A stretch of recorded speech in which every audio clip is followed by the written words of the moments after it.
Jacob Zuma is only loyal to himself and his children. Look at how he has dealt with Dr. John Hlophe. The man was impeached as a judge because of trying to protect Jacob Zuma. But look at what Zuma has done to him now. In the world of Jacob Zuma, loyalty is the most valuable currency.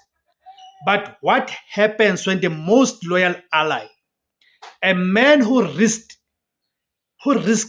his entire career for Zuma's benefit, is suddenly cast out?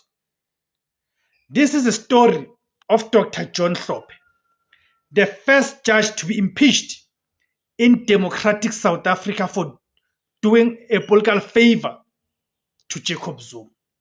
Yet, when he joined Zuma's new political venture, Hlophe has all of a sudden been swiftly suspended by the very man he sought to protect. This dramatic move, executed on the grounds of internal party discipline, lays bare the chilling truth that Jacob Zuma's primary loyalty is not his allies, but to the ruthless demand of his own political agenda. To understand the betrayal, we must look back to 2008, when John Hlophe, the then Judge President of the Western Cape, was accused of gross misconduct.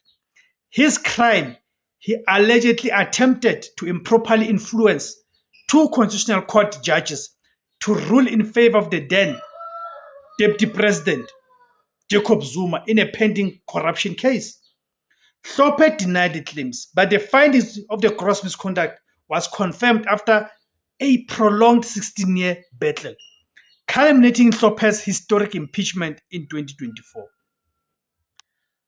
Hlophe sacrificed his position, his reputation, and his seat in the highest bench, all in all, in an alleged bid to aid Jacob Zuma.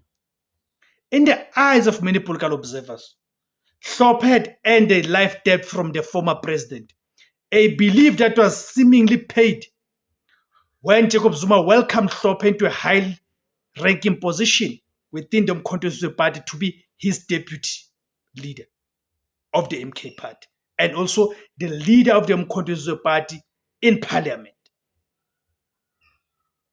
That debt was abruptly and publicly cancelled.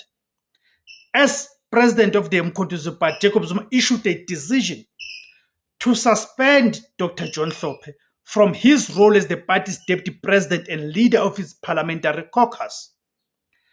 The stated reason was a breach of collective leadership.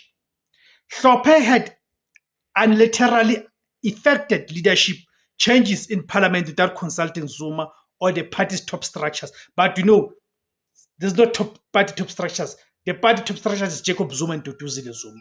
That's a fact. The irony is stark.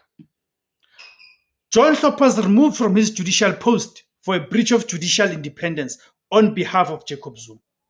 He was removed from his political post for a breach of party discipline on behalf of the parties Zuma controls. In the Umkhonto Party, unlike in the Constitutional Court, there are no long drawn-out appeal processes. Political loyalty is immediate, total, and disposable. The move reinforces the long-standing critique that Jacob Zuma's political style is deeply paternalistic. Commentators have frequently likened his approach to that of a traditional chief, using his office to distribute patronage and demand absolute personal allegiance. When Hlophe acted unilaterally, even if it was on party matters, he demonstrated an independent political power that threatened Jacob Zuma's total control. That's where the matter lies. This is where the charge of only loyal to his children gains traction.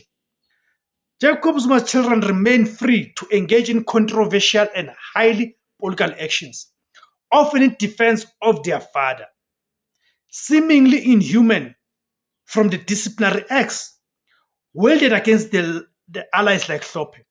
Remember when Duduzile Zuma, early on at the beginning of this year, when Floyd Shibaba was still the Secretary General of the Umkhonto Wesizwe Party, Duduzile Zuma went on a public platform, X, formerly known as Twitter, to insult the sitting Secretary General of the party. All that was demanded from Duduzile, it was that she must apologize. She gave a fake apology. She only apologized to Jacob Zuma, who was not offended by those, but did not apologize to the person whom she had attacked, which is Floyd Shibaba. But she was never expelled.